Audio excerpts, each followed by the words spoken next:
We have them in life jackets, and we get them a little basic instruction on canoeing and kayaking. We get out, and it's going really well, but there's a big wind that comes, and one person flips. He's 17 years old. He doesn't really know how to swim.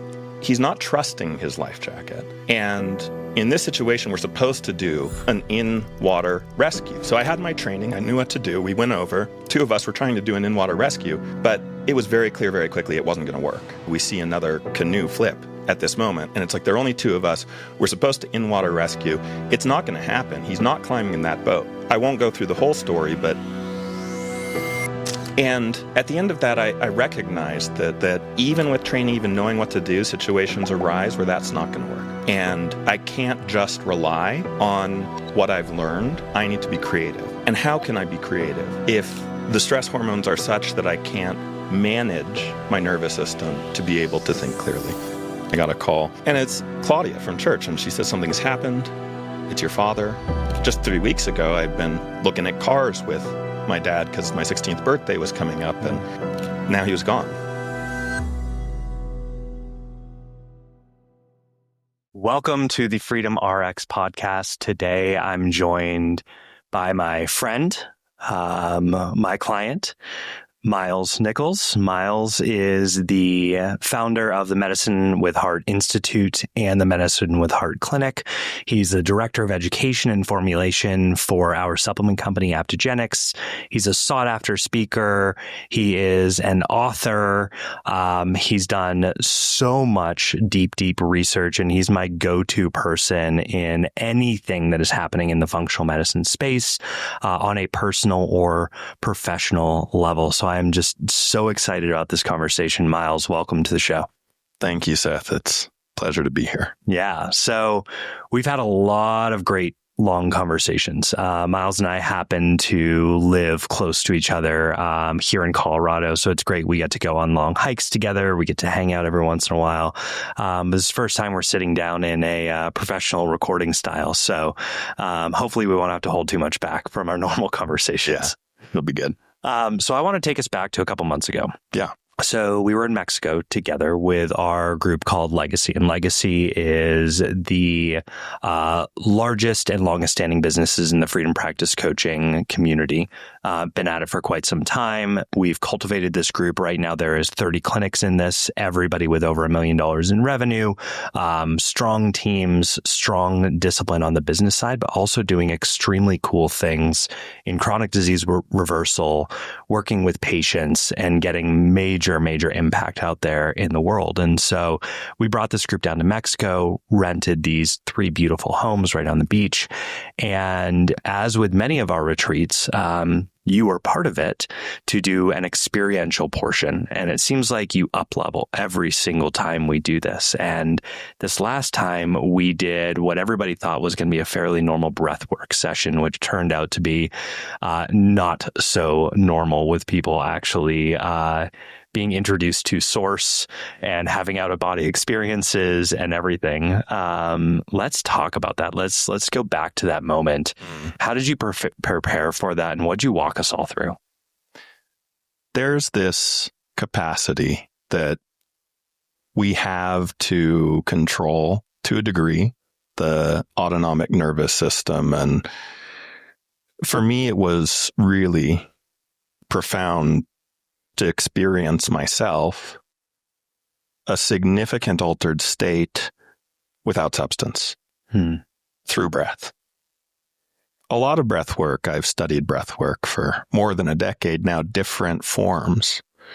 And a lot of it is abdominal breathing, relaxed breathing, focused on bringing the nervous system down and calming. Because let's face it, we live in a world of chronic stress. And people need that. People need the capacity to learn to relax. And that's one of the most important learnings. So I was really focused on breathwork systems that were calming and relaxing the nervous system. I still am. I love those breathwork practices. But I learned also about a whole other side of breathwork that creates experiences that might be likened to psychedelic experiences that bring people to places where they're tearing up, they're deeply touched, they're moved, they are connecting with something bigger. And it was amazing to me to learn that that is accessible for people who may have very little access to that outside of a substance like a psychedelic. So to be able to have substance-free psychedelic experiences without even any technology, there's no real external technology needed to do a breath practice, gives this incredible opportunity for people to have, for me, peak experiences are really important and have been so important for my own growth. I've gone to meditation retreats. I've done a 36-day meditation retreat. I've done a lot of experiences that push and challenge me to my edges.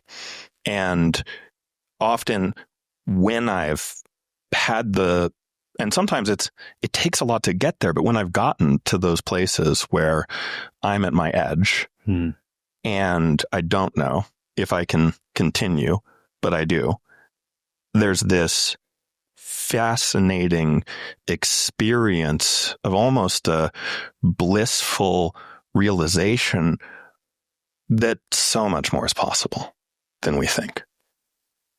It was a really amazing experience. I participated in it, and I've done this work with you before as the facilitator.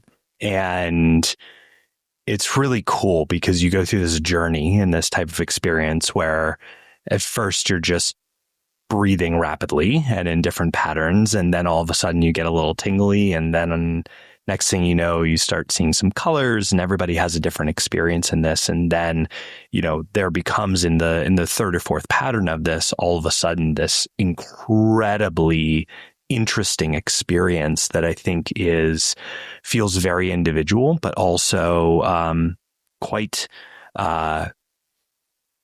replicable with others who have done this type of work. And the experience isn't just profound in the moment, right? It has quite a long half-life afterwards. And I remember we actually, we were sitting down for conversation. We even tried to record a podcast afterwards, and I was at loss for some words because I had just had this out-of-body experience. You've done a lot of this work. You mentioned that you've been working with breathwork and studying it for 10 years. But this was something different, right? And I know from our conversations that you've had an opportunity to work directly with Wim Hof, and that style of breathwork. And I know this wasn't specifically that. It was a really cool version or compilation of this that you've come up with. But I kind of want to dig in on this because you haven't just watched some Wim Hof YouTube videos and done the work with his app. You've been in the ice in Northern Europe with Wim himself, working on multiple different occasions on this. Can we talk about that for a minute? Because those experiences are really cool. And I think that he's been very popularized now, but not many people have had the experience of working with him personally, and you have. So how has that impacted your personal practice with breathwork and also your understanding of what's possible? Growing up, I despised Tucson, which is really hot, especially in the summers, and a lot of natural ice baths there. The thing is that even in the summer, the heat of summer, pool parties, I was the kid who was blue-lipped in the pool in the 100-degree weather, had to get out because I was too cold. So I really didn't like cold. I loved hot tubs. I loved hot water. I loved hot springs, but I really despised cold. And for a long time, even in looking at studying different medical traditions, some of them really focus on keeping yourself warm, and cold is a pathogen and cold is problematic. So I really was reinforced in that it was probably good to avoid getting too cold. And at some point I had a shift, and part of this was looking and discovering the research that Wim Hof had done. Some of the research was really incentivizing to me to take a look at myself and ask the question, why? Why is cold so challenging for me? And to ask the question of, if it's so challenging for me, how much opportunity is there to lean into that challenge, to take on that challenge consciously and intentionally? And there's something about getting into the cold, especially cold water, that does incredible things. When I was reading the studies and I saw that we're getting norepinephrine levels that are doubling, tripling, quadrupling in 30 seconds time. And that's a precursor to dopamine. And then that leads to sustained dopamine for 2 to 5 hours afterwards, which is motivation, which is drive. I thought there's something incredible going on in a very short time. And I really am someone who pursues productivity and wants to better myself, and to know that I could do that with so much efficiency was a beginning for me to want to learn more and study with Wim directly. And as I started to train myself and get into the cold, what I recognized is that my physiology, my body went into a tremendous stress response getting into that cold. And at first I thought, well, there's already so much stress. Why would I put myself into more stress? Why would I subject myself to worse stress? This world is stressful enough. But as I started to focus my mind and do it anyway, it made other challenges seem less extreme or relevant, because in the cold, who cares about a concern of the day? There's no concern in life that's more pressing than the intense sensation in the body in that time. And there are situations in life. There are times where I've gotten a call and the call has been devastating. And for me, getting into the cold, letting my physiology go into a state as if I'm dying or being devastated or this tremendous physiologic stress, but keeping the mind focused, calm, adjusting the breathing to be slow, long exhales, to say to myself, to train myself to stay relaxed in the face of tremendous physiological stress, for me became a metaphor. It became a metaphor for, I want to train so that when I get that call and my body reacts or responds, I can stay calm, centered, focused. I can breathe. I can keep my focus in the higher centers of the brain, be able to make decisions in critical situations. And I've been in critical situations where the brain is freaking out like what to do. And I was in New Mexico. I was at in college. I was doing this outdoor adventure at this place called Ghost Ranch. And we had this group, and I was the leader of the group, and I had one partner, and we're taking everyone out to go on the reservoir there. And this group is not that trained. So we have them in life jackets, and we get them a little basic instruction on canoeing and kayaking. We get out, and it's going really well.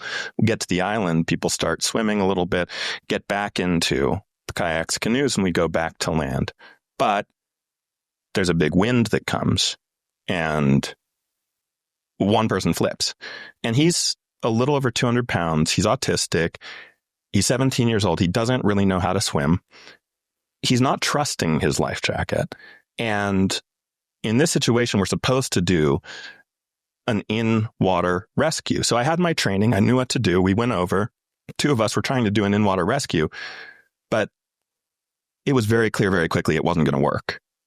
And this is the kind of situation where stress hormones are running through my body, because we see another canoe flip at this moment. And it's like, there are only two of us. We're supposed to in-water rescue. It's not going to happen. He's not climbing in that boat. Like, even if we empty the water out, there's no way he's getting in. And there's another situation that we have to deal with. And I won't go through the whole story, but we sorted everything out. It was a long... Everybody survived. Everybody survived. Yeah. And at the end of that, I recognized that even with training, even knowing what to do, situations arise where that's not going to work. And I can't just rely on what I've learned. I need to keep learning active in the moment to be able to deal with situations that arise. I need to be creative. And how can I be creative if the stress hormones are such that I can't manage my nervous system to be able to think clearly?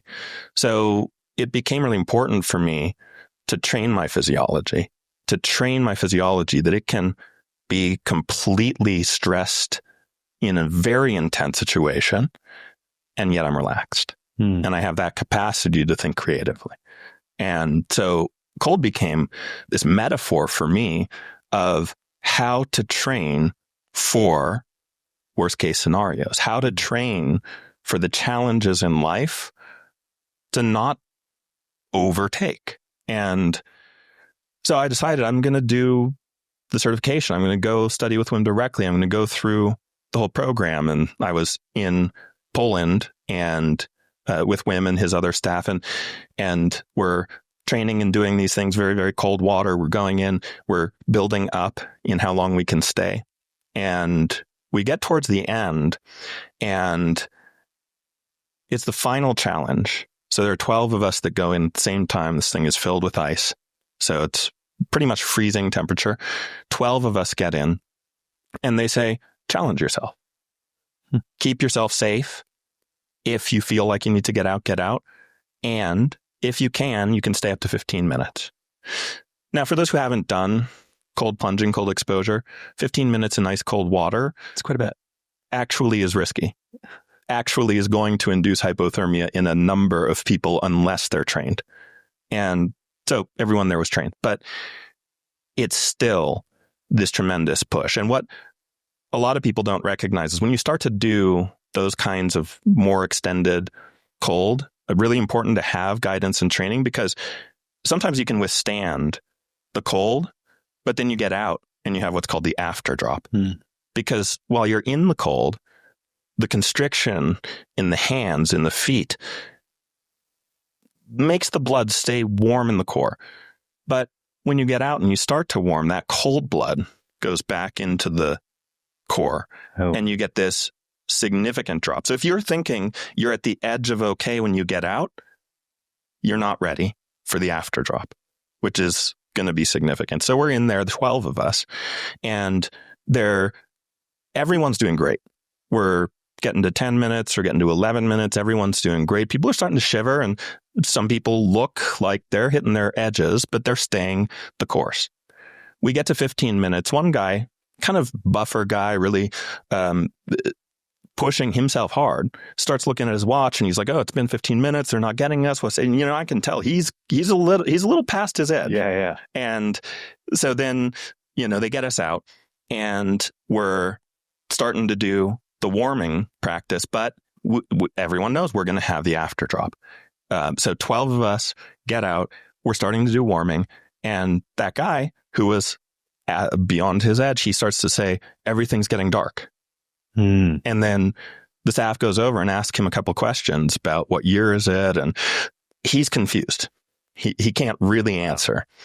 And so they're working with him to warm him slowly, but not too quickly, because too quickly, and you get that after drop worsening from that cold blood in the extremities. I learned from that experience. One, I was able to stay regulated through that experience, even though it was pushing my edges.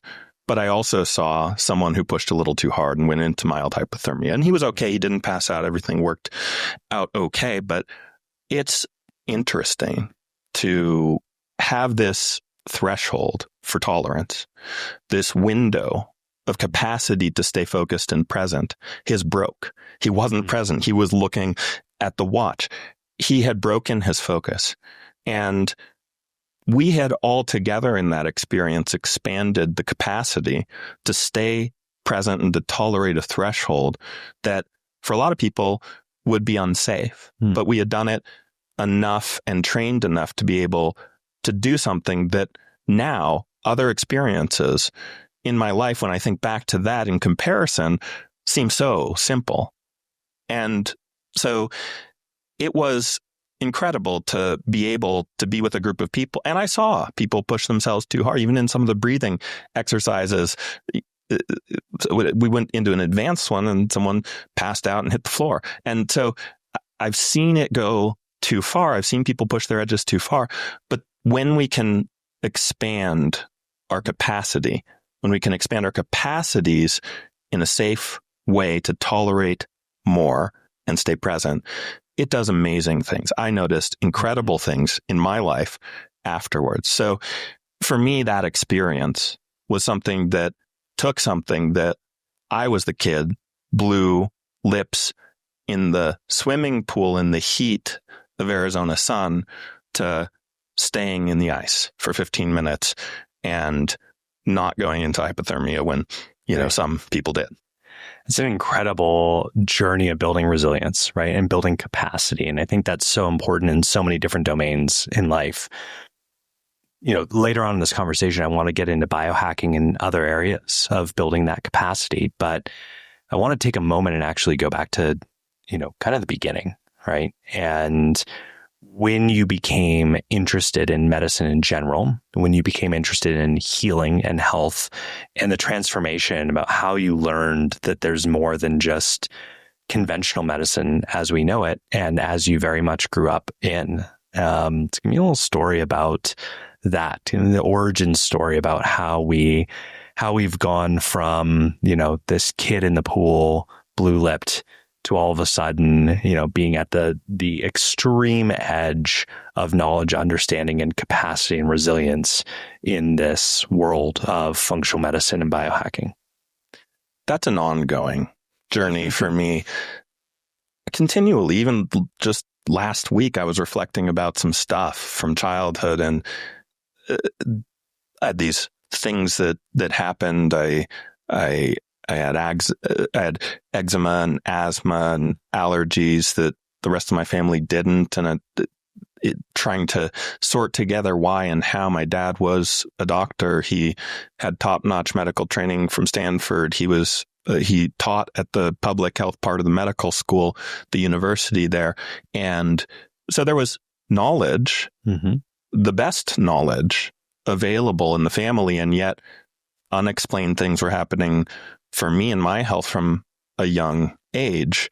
And it's taken a lot of time for me to unpack that. And as my father advanced in his career, he became a state legislator and then a state senator. I was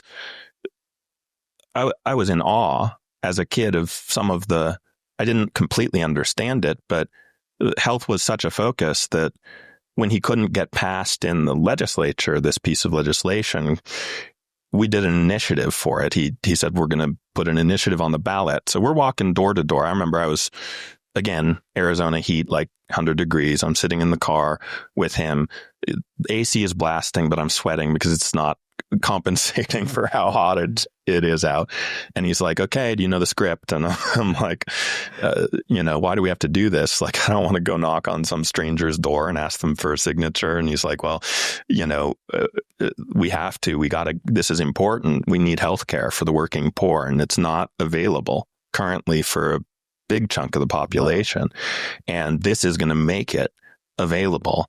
So I recite the script, and he's like, very good. And then I'm like, why can't we just have other people do this? Like, your work is really important. Why are we doing the door-to-door knocking? And he's like, son, if we're going to ask other people to do this, we got to do it too. And it taught me something about leadership. It taught me something about the capacity to inspire people towards a goal, towards a mission. And we got all the signatures. It got on the ballot. It got voted in. But then something strange happened that almost never happens in these political situations, where the Speaker for the House just kept putting it at the bottom of the pile of things to do. Kind of a shisty move. It wasn't something that, like, if you do this, like, it's sort of like you're really making a point to say that people voted this in, but we're just not going to enact it. Right. So that's a crazy move to make, but it just fizzled out eventually because it was just at the bottom of the pile. It never got enacted. So my dad came, talked to all the volunteers and said, I'm sorry, but all this work and it's fizzled, and I can't express how much work it was. And he said, we're going to do it again. And so did the whole thing again, got it voted in again. Before it got enacted, I was babysitting for a friend of my sister, and I got a call. One of those old school phones, kind of reminds me of grandma, cream colored on the wall, cord. Like big thing, long cord. I answer. 50 feet away. Yeah. And it's Claudia from church. And she says, something's happened. It's your father. And I'm in shock. I don't know what to say. I don't really know what's happened. And just 3 weeks ago, I'd been looking at cars with my dad because my 16th birthday was coming up, and now he was gone. And suddenly, unexpectedly, no diagnosed health condition, nothing that we would have thought. He was literally in the Senate office when it happened. And that threw me for a loop because it was my father who not only did he have top-notch medical training, he was on mission, on purpose. He was doing incredible things in the world. He did have a lot of stress, and he did call my mom not too long before and said, I think this job is going to kill me. And there was a bunch of stuff that was happening behind the scenes. I didn't know at the time until later. I've recognized a lot that was happening. And still, my father was 64. He was a state senator. He had passed the Healthy Arizona Initiative. 10 years after he passed, we went into the garage. We got out box after box of awards from the disabled people of Arizona. Thank Andy Nichols for this. So many different populations of people thanking my father for having made a difference in their lives through policy and initiatives. And he founded a rural health office that took mobile clinics out to rural areas and gave them access to healthcare. I mean, this man was doing work in the world that we need right now. And at the pinnacle of his career, with plans for much bigger, at 64 years old, he passed suddenly. And so I had to make big changes in my life at that point because... And you were 15? 15, yeah. Yeah, because I couldn't explain my experience, which was different than my family's experience in relating to what had just happened. And I also couldn't really accept that top medical training can have... I could understand an accident. I could understand something that was uncontrollable, but to have a sudden cardiovascular event, that I had a hard time believing that the best in medicine, and he was under care of a cardiologist who said everything's good. I couldn't believe that the best in medicine couldn't see that coming and couldn't have done something proactively. So I started a fairly obsessive study of anything and everything that I could learn and think of and figure out about what had happened, what hadn't happened, that if it had would have led to him living a longer life and being able to help millions more people, I'd imagine, if he had 20, 30 more years. So I got a little obsessive, probably for a 15-year-old. I started meditating. I started doing yoga and qigong. I started looking at alternative medicine. I started looking at things that I was still kind of on a path of engineering to begin college, but I quickly shifted into psychology because I thought stress and things had a big role. And then I decided to go into functional medicine. And that was the inspiration, together with my own weird health stuff as a kid that, again, with top-notch medical training in the household, why had this happened to me? And I began to look deeply at why had those health issues happened in childhood. And then later I had chronic fatigue and I had a lot of brain fog and migraine headaches. And I was struggling to understand in my early 20s, where everyone else was around me, not taking care of themselves as well as I was taking care of myself, but I was struggling to get by.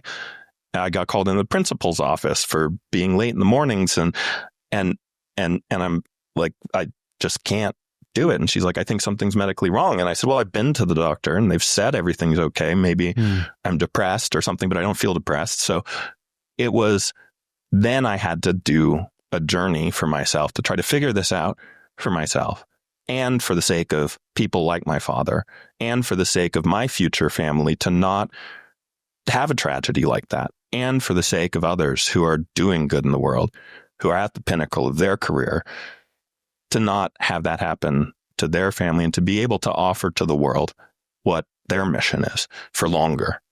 Wow. It's an amazing journey. Thank you for sharing all of that.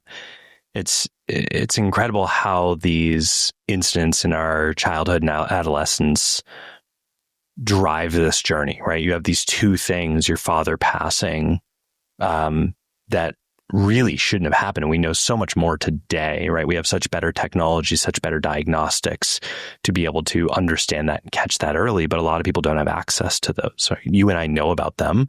We've done those scans. We have libraries of information on our own health. But so many people, including cardiologists, don't even know about a thing like a Clearly scan that can understand where the plaque is in your arteries and prevent widowmaker cardiovascular events and other things. And you have that, but then you also have this childhood of unexplainable, now very explainable, right?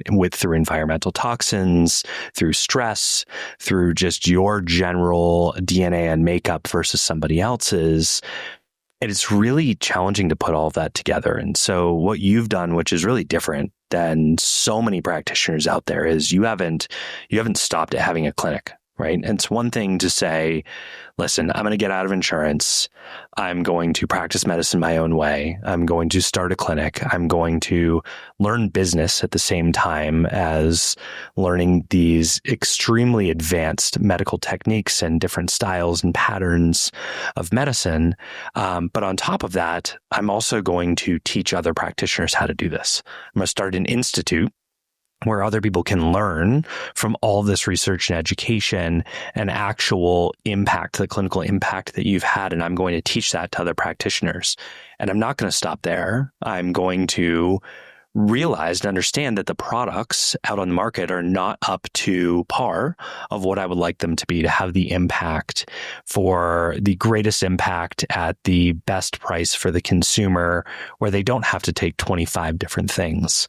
How can we optimize those supplements or other products? And it's not even there, right? You're moving on to being a top world-class practitioner in Shenzhen and these amazing movement techniques and meditation. And we already talked about the breathwork. So with all of this, plus your own health routine and your family, how do you balance all of this, Miles? A lot of it is I didn't try or seek to start an institute to train other providers, but we were getting these challenging cases that other providers were struggling with, and they were getting better. And providers started to ask, what are you doing? Can you teach what you're doing? So a lot of it was being asked and feeling in my heart that this is something that I need to offer to the world. And so for me, it's become this very much, there's both kind of a pursuit for me of excellence, of lifelong learning, of giving back through teaching. There's this sense that what I learn, I need to teach and give back, and I need to keep learning and keep teaching and keep learning and keep teaching. Something about that, just for me, in my heart, I came to this a long time ago, and probably through some of the experiences of losing my father, I decided I decided I just have to follow the deepest stirrings in my heart, even if my mind can't rationalize it. And so even when it would not be a good idea from a cognitive logic standpoint to do something, if I feel it strong enough in my heart, I'm going to do it anyway. Sure. And so following the heart somehow has given me enough energy to do some of these things. And it's an ongoing, and to me, there's this exploration of like, I'm not interested in living a life that's typical or normal. I really have this strong interest in living a life that's full of adventure, and that's, again, it's pushing my own boundaries, pushing my own capacities, not to the point where I lose presence. I need to back off if I'm losing presence, but I'm always looking to see how can I expand my capacities. And if I lose presence, to take a minute, to take it slow, to be okay with things progressing less quickly than I'd like them to progress. Slowness, I think, is a big thing for me. Yeah. To move slow and wide and be able to follow my heart. And so I've decided a long time ago that I'm not just going to live a life that is continually focused on trying to maximize one thing. I appreciate when people do that. I think that's fantastic for some people. I decided I really want the spice of life. I really want this sense of adventure. I want to not know exactly how I'm going to make it all work. And I'm going to want to just see what happens. And there's this sense of something fun about that for me, of let's do it. Let's see what happens. And if I feel it strong enough in my heart, we're going to just do it and see how best to live my life. And I'm also not going to sacrifice things like going to retreats, studying with Wim Hof, studying with top meditation masters, doing retreats. I'm not going to stop that either, because for me, being around people who are also lifelong learners, also wanting to have these peak transformational experiences, somehow keeps me going too. Sure. In isolation, I don't know that I could do it. In community, I'm inspired to continue. Speaking of community, we have another one of our clients, a mutual friend of ours, recently stayed with you and was telling me about the experience. And he said, to wake up and be able to make a coffee with Miles was one of the most profound experiences of my entire life. And we were all laughing about it. But as you share this story, it's just very clear to me that when you're interested in something and there's a calling to you, and you say that's coming from your heart, but there's an intentionality and a depth there that I haven't seen with many people. You go and you mentioned you go wide, but you also go so deep in certain areas, and your breadth of expertise in those different segments is truly remarkable. As I think about that, and as I listen to you talk about this, it brings up for me that you likely have a different definition of health than others do, just based on the way your mind works. And I would love to probe there a little bit. Yeah. And just to go back to the balance thing a little bit, because you're talking about diving into something. I don't think about balance in the way that I think a lot of people do. Like, I have what I would consider a spiritual principle of intentional imbalance. Not to the extent of creating ill health, but intentional imbalance in that if there is an area that I want to develop excellence in, then I may obsess over that. And this has been kind of innate to me for a long time. I remember back in high school, my friend got into playing the didgeridoo. And so I saw this thing and I'm like, I need to learn to play this thing. And it's not so hard to make the sound, but what's hard is to circular breathe. You have to breathe out while you breathe in. And that's not easy for people. That doesn't seem easy. And a lot of people just never get there. Yeah. But for me, it was obsession for a couple of weeks. Like that was all in my free time. That was all I was doing, was just playing around, trying to figure this thing out. And, you know, kind of like attitude of like, everything else gets set aside for a minute. And this is the didgeridoo, the thing. That's all we focus on. Until I got it and I got the circular breathing, and then I could let go and just be, you know, normal about a casual didgeridoo player. Exactly. Yeah, exactly.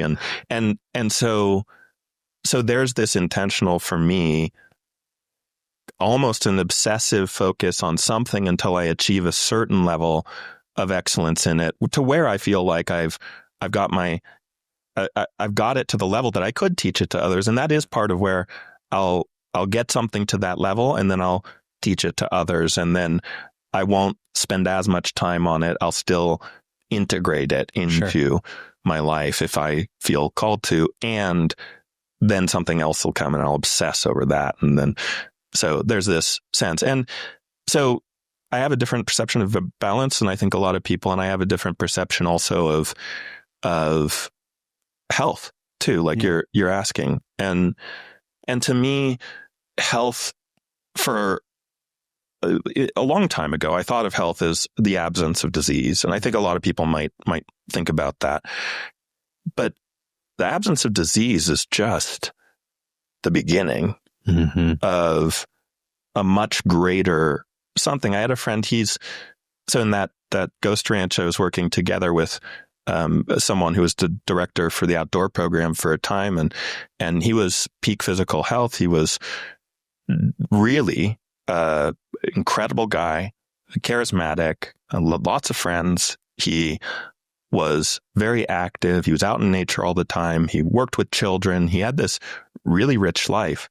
And he'd call me sometimes about conversation. We just have these conversations that were kind of about presence and the mindset of him. And he shared vulnerably that he was struggling a little bit, and we'd talk and I'd support him where I could. And then I hadn't heard from him in a while, and I got a call from his mom saying he had committed suicide.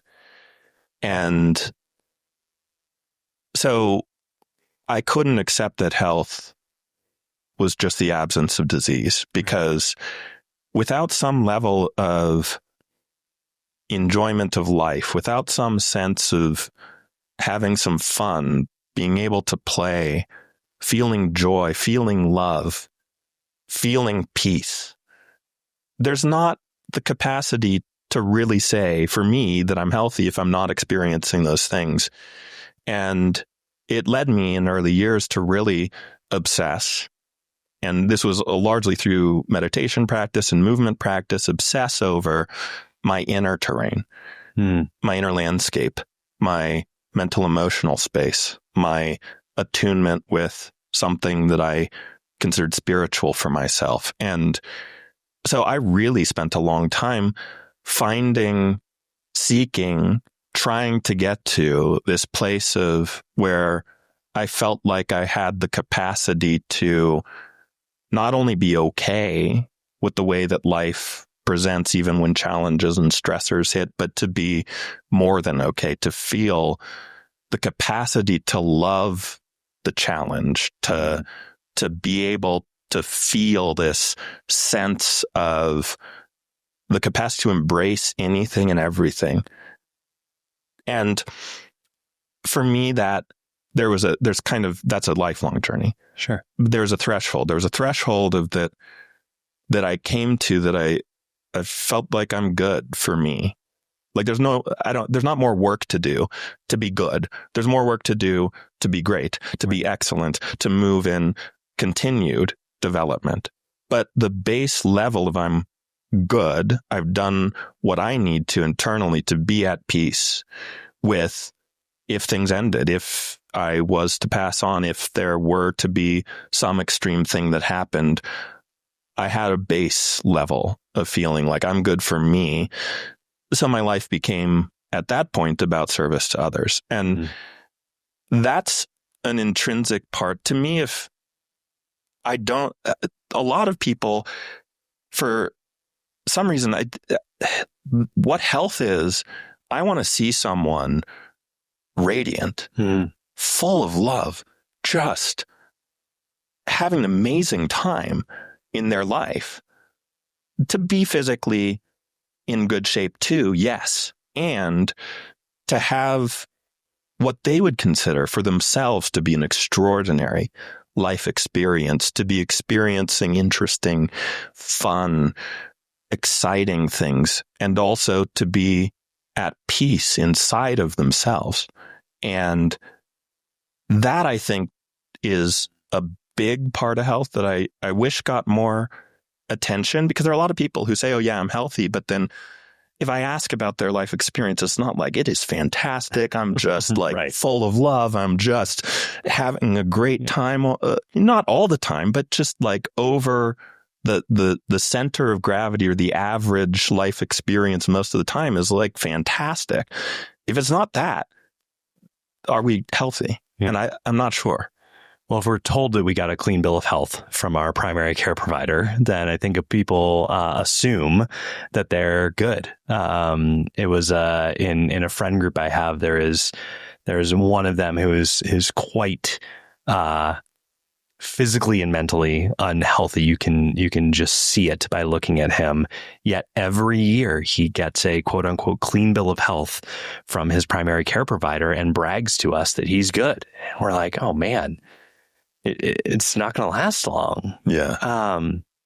So for you to stay healthy in your definition, or for many of your patients or your friends, for them to stay healthy in your definition, what are the non-negotiables?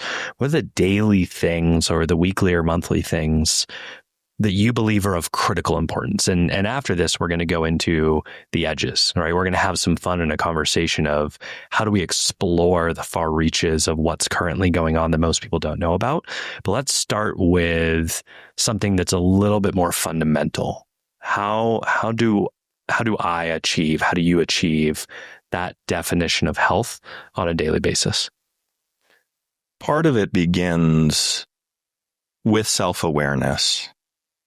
And self-awareness, when I say that, I mean aware not only of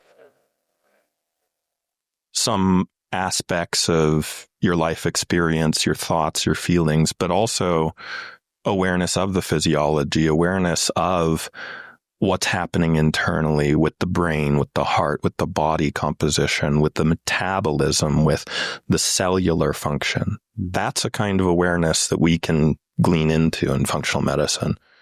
And I also think it's tremendously important to cultivate daily self-awareness somehow, because I don't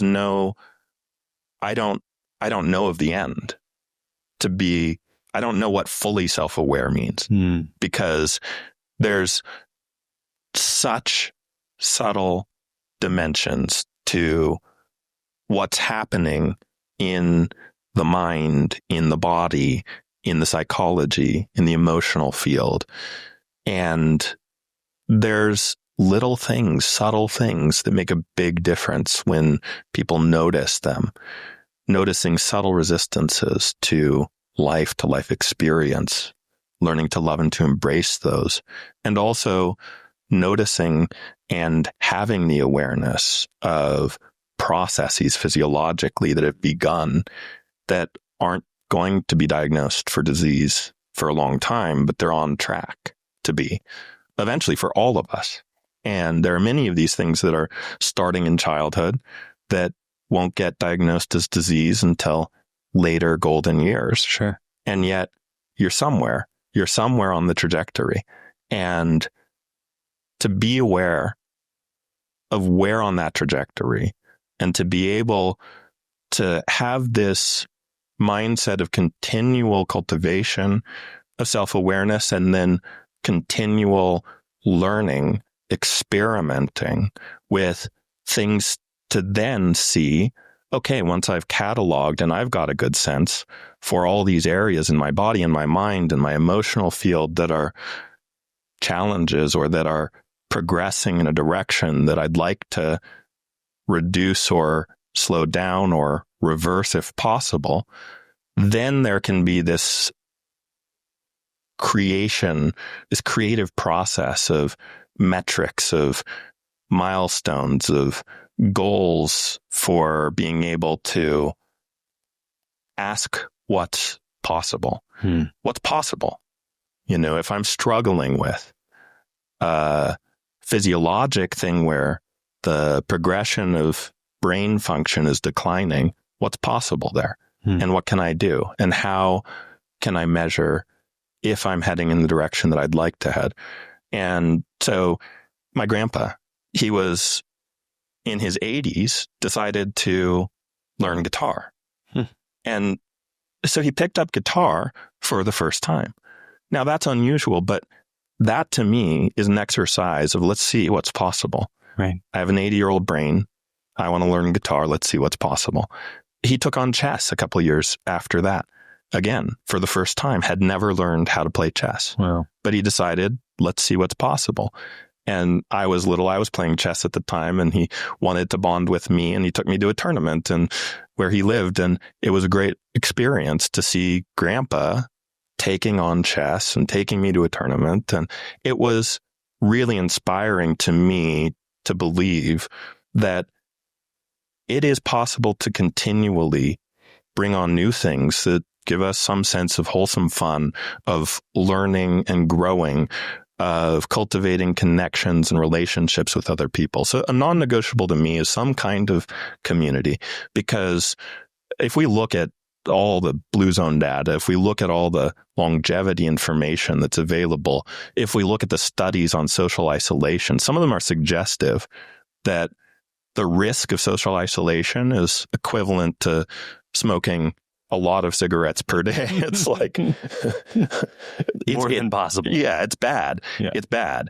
So community, wholesome relational dynamics and interactions that are filling something, that are inspiring, and then some kind of pushing those edges to develop that threshold. Because if we don't develop the threshold out, it goes in, right? If we don't move and challenge our body with movement, there's studies that put a 20-year-old college student or an 18-year-old college student in a cast for 2 weeks, just no broken leg, just a cast for 2 weeks. Those muscles atrophy like 30% in 2 weeks. And we already know that muscle decline happens on average for people after 30 by a relatively significant percentage every decade.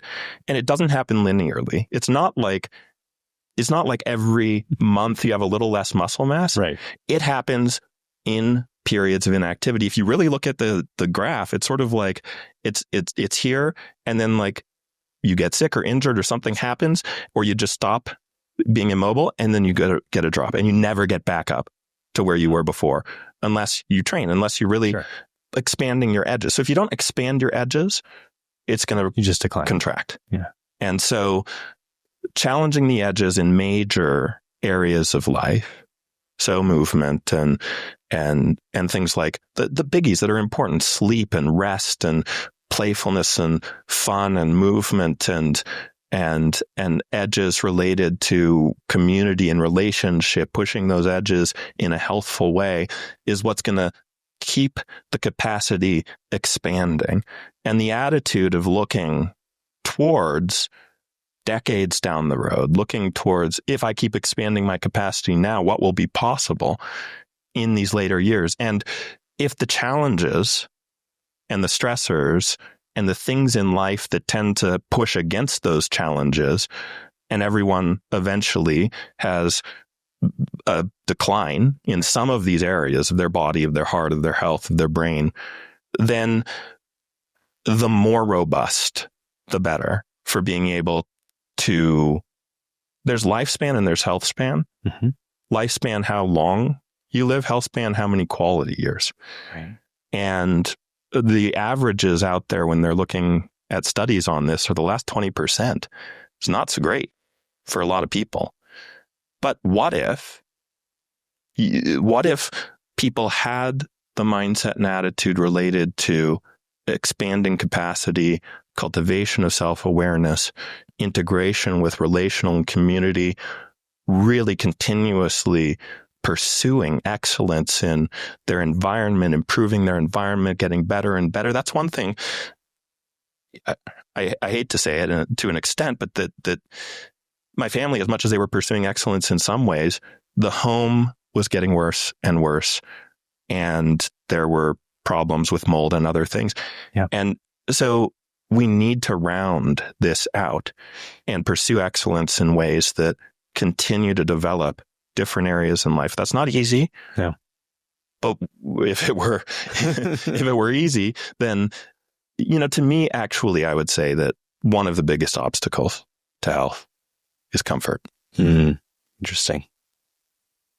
Because if you're comfortable, you're not pushing your edge. Right. You're not expanding your threshold. So let's talk about that. I want to blow way past the edge of what's considered the edge for most normal people, even practitioners in the functional medicine space. I have this fun game that I like to play, which is I see a news article, not in the typical news, right? This is not in the Times. This is not in Google News. I am finding this on a source that I find relatively relatively specific. And I'll give you a call and be like, Miles, have you heard about this new thing? And the answer I get, no matter what we're talking about, is, oh, yeah, I've known about this for about 5 years. I've done some research on it. I actually tried it. I was an early participant in this. I know the person you're talking about personally. We've had conversations around this. And let me tell you what you're not seeing in that article. And it's my favorite game. And it's just the best. And usually this happens on our hikes and stuff. And I'll bring up something that I think is so novel and just get schooled by you. And this could be, something about mold and environmental illness and toxicity in residential houses. And this could be about cognition and, neuroinflammation. And then we can even talk about things like consciousness, and you just kind of have that. So we got this term biohacking, right? And biohacking's been around for years and years and years, and it's so funny, these new waves of biohacking, right? It was Dave Asprey, now it's Brian Johnson. I have friends coming to me saying, hey, have you heard about this biohacking thing because of Brian Johnson? I'm like, what? I kind of feel like you in that moment, right? I'm like, yeah, oh yeah, I've known Dave Asprey for 15 years.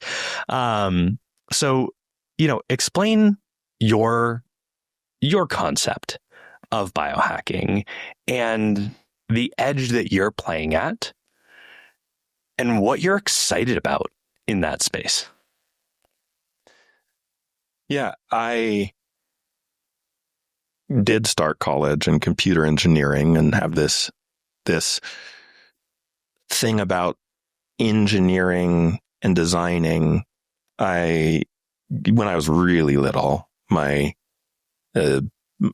family called me the inspector general because I was always like this tiny little kid trying to inspect the dishwasher and like look at the parts and try to move them and try to pull it apart and put it back together. And so there is this innate interest for me in how do things work? How could they work better? I really, something in me just has this weird feeling that comes up when people say, if it ain't broke, don't fix it, because it's sort of like, what if it could be better? What if it could be tremendously better? And you hold that attitude and don't try to do anything. I don't want my mind to be, if it ain't broke, don't fix it. I want my mind to be better and better and better. And that's a challenge when you see all the research that says that it gets worse and worse and worse. And a lot of people just say, oh, I'm getting older. And that's why my memory is slipping. Yeah. Decline is normal. Yeah. I'm getting more tired. I'm, achy joints. And sure, yes, you are getting older. And yes, that does happen. And sometimes it doesn't. And that's interesting to me. When doesn't it happen? When does the 70-year-old who's in our clinic who said, I didn't know that I could be feeling so much better at my age after just a few months of us working together. And that's the thing that lights me up, that says that there's some interesting things that are possible way, way beyond what I would have thought 5, 10 years ago. The edges are tremendous right now. And they're expanding rapidly. And what's possible for the body, for the mind, for the heart, for the spirit, for the brain, for consciousness, all of it is unbelievably incredible and surprises me continuously. And so for my father, I wish we had, you talked about clearly analysis. There's this coronary CT angiogram with AI analysis. AI is doing some incredible things. It's controversial. There's a lot going on, but it's doing some incredible things for imaging where we can look and see exact amounts of plaque and location and stenoses and restrictions and blood flow to, again, the self-knowledge. If I can know how many millimeters of plaque there are and where, and whether it's restricting blood flow or not, and I do, and I have that knowledge. If I can look at my brain, do a standard routine brain MRI, no contrast with AI analysis, a few companies doing this now, then we had this, just reviewed with someone, their MRI, he's in his 20s and the hippocampus is in the second percentile, meaning the memory center is severely atrophied beyond that we'd see usually in a 70-year-old. And we're starting to glean this capacity to see what it's so validating for his experience when he says, like, I just have a hard time with tasks and things that other people are seemingly doing okay with, and I'm just not with it cognitively in the way that I want to be. And now it's so validating that he knows that. And even more validating is the fact that we know that we can regrow gray matter in the brain. And we can actually see that instead of the trend of atrophying worse and worse and getting smaller, we can see growth. I can't tell you how many brains I've looked at and I see the amygdala enlarged, and that's the fear center. There's so much complex trauma in this world. It's another topic for another day, but there's anytime anyone tells me that they're not, like there's not room to grow for them in their experience of their life history and what's happened for them and their ancestry and what's happened in their ancestry and their future and what's possible in the future. There's so much there lifelong that we can be doing. Just last week, I was reflecting on my upbringing, on some of the stuff, and I was talking to my sister about my dad's mom, my grandma, who had broken her hip just a few months before I was born, who moved into the house. Now, she was a chronic chain smoker. She moved into the house. She had a broken hip. She couldn't go outside to smoke. It was literally impossible. Right. My dad, a doctor, putting air filters, trying to figure this out, but there's no way. My mom pregnant with me, I'm wondering how much did this contribute? Little things like that. And then to really feel like this may have contributed significantly, but then to switch and flip in my own mind to what a gift my family gave to this woman who brought my dad into the world. And my dad's dad passed on. He was murdered when my dad was 4. And this woman raised him, made things work in a time where it was very hard to be a single mother. So I started cultivating the sense of appreciation and gratitude for this woman. Even if a byproduct of what she did challenged my physiology, I can feel gratitude now for her, for some of the challenges and struggles that we might have had with her in the home for those 5 years that she was there before she passed on. And that's so healing to me to feel appreciation and gratitude for something that early. So this kind of stuff are things that I would say is at the frontier of the edges of what we're learning in psychology, in complex trauma work.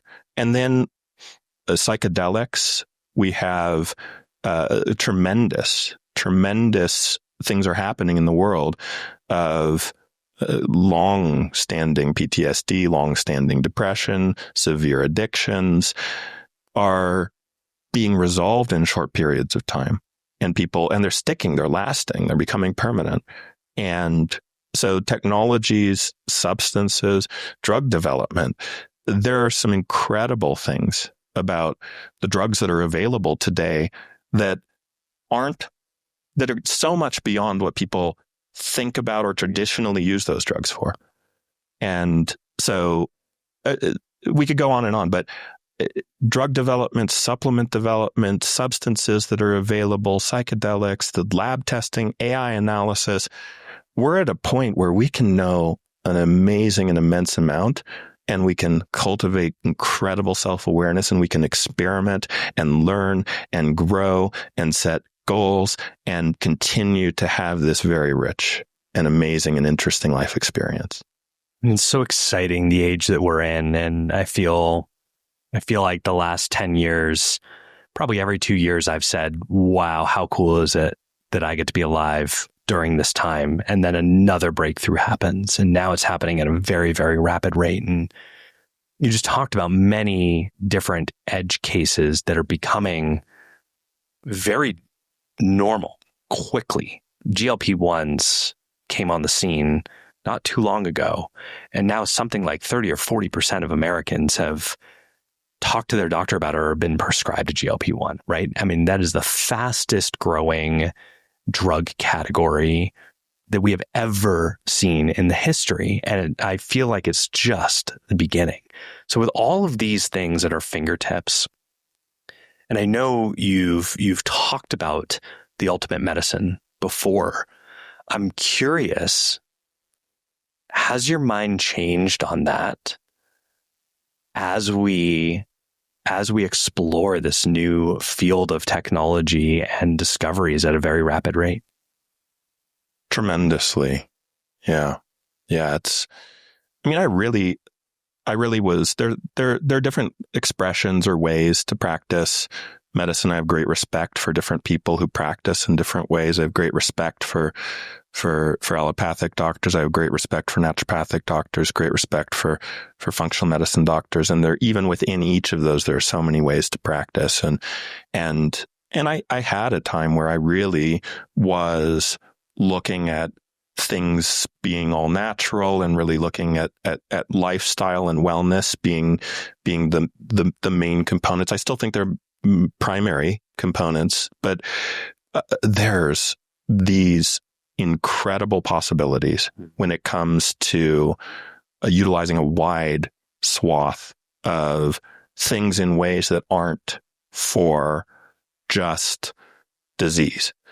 If we expand beyond the disease model of medicine, we start to look at optimization of function, optimization of capacity, optimization for the sake of living long and staying strong, increasing that health span into the golden years. I'm going to do things very differently now than I would if it were just about now. I feel okay now. I feel good. I have energy, all this stuff. Why would I do something that is looking at my 70s and 80s self, my future self, that far in advance? But I'm thinking daily now about my 70s, 80s self, and I'm considering things that are off-label use of drugs that would be used for certain conditions, but I don't want to develop those conditions. And so things like GLP-1, while controversial, have a tremendous role in metabolic health and can be used in a fantastic way, and they can be abused as well.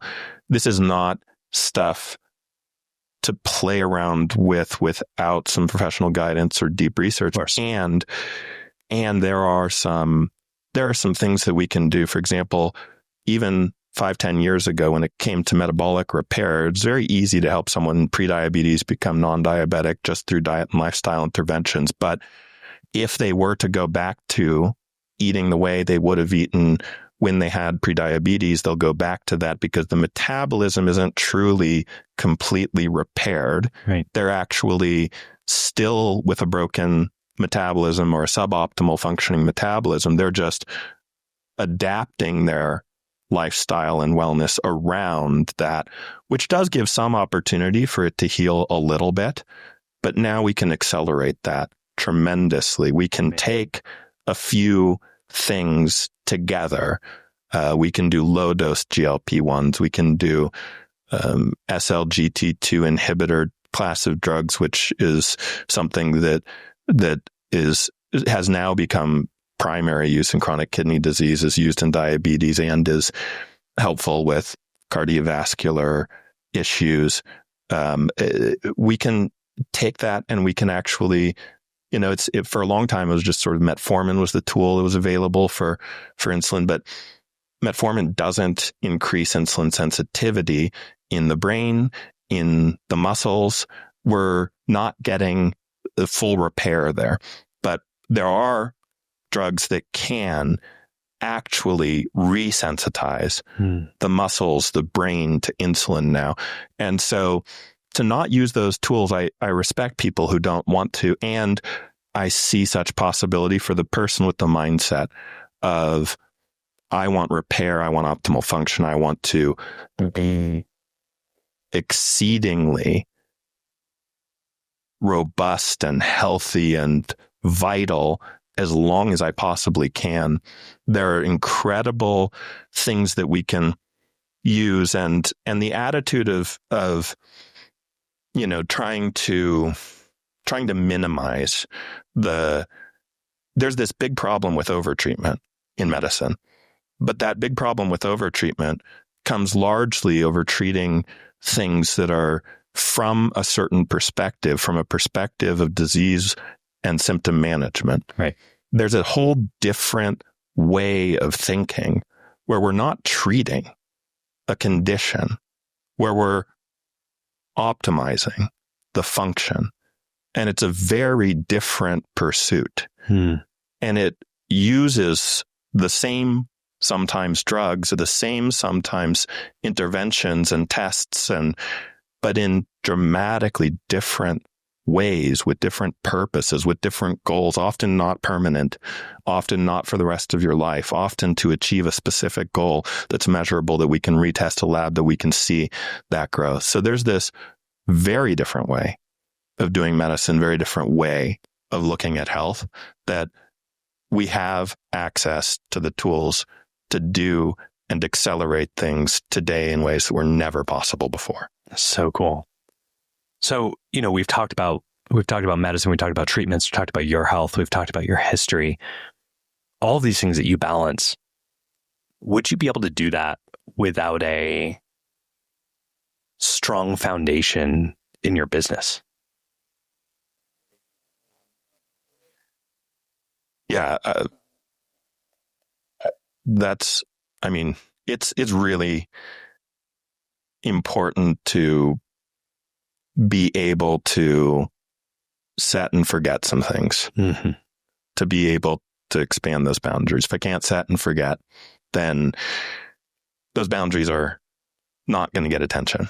And it's still a struggle every day to not get caught up in the day-to-day management of what's already in place. It would be so easy to only do that and to just keep shrinking and shrinking, right, and being absorbed in what's already there without expanding, growing, developing. And so it'd be very difficult to expand and develop and grow in the way that I'm speaking about, with the mindset, if the business were not, if I didn't understand the tools of how to set systems up, of how to delegate, how to have people other than myself managing things, being willing to let go of control to an extent in order to do that would be tremendously challenging. Well, Miles, this has been a really cool conversation. I know there's going to be a part 2 here. We touched on a number of things that I would like to expand upon. But I think this is a good place to wrap it up for today. This has been a real honor to have this level of conversation with you. And we get to have this often, maybe not as wide ranging, but we go deep into certain topics. And it's really cool to be able to share you with the world. I feel like even though you're a sought after speaker, you've written books, you have all of these endeavors. I like to share genius with the world because I think the world needs to experience a little bit more of it. And you're pure genius in so many different categories. And so I am honored to call you a friend, work with you as a client, and have you in this dialogue, in this conversation. So Miles, thank you for being on the Freedom RX podcast with us today. And I know there'll be a little bit more. Yeah, thanks for having me. And well, I really appreciate the commentary on genius. You don't want to have me as a trivia partner. I don't know pop culture. There are areas that I've had to exclude from my mind completely. So if you ask me who's the actor in this, I'm just worthless. Just stare blank. Yeah, that's it. Just know that. And yeah, thanks for having me. It's been an honor. I mean, there's really cool stuff. I was just sitting in on this meeting with a buddy in Austin who has this gene therapy company, helping them with their drug development, where they're working on a clotho gene therapy, and that's something that could have tremendous impact for Alzheimer's, dementia, for kidney disease, and for cognitive enhancement. There's cool stuff coming down the pike. It's an exciting time to live. So let's keep the conversations going, and happy to share anytime. Love it. Thanks, Miles. Thank you.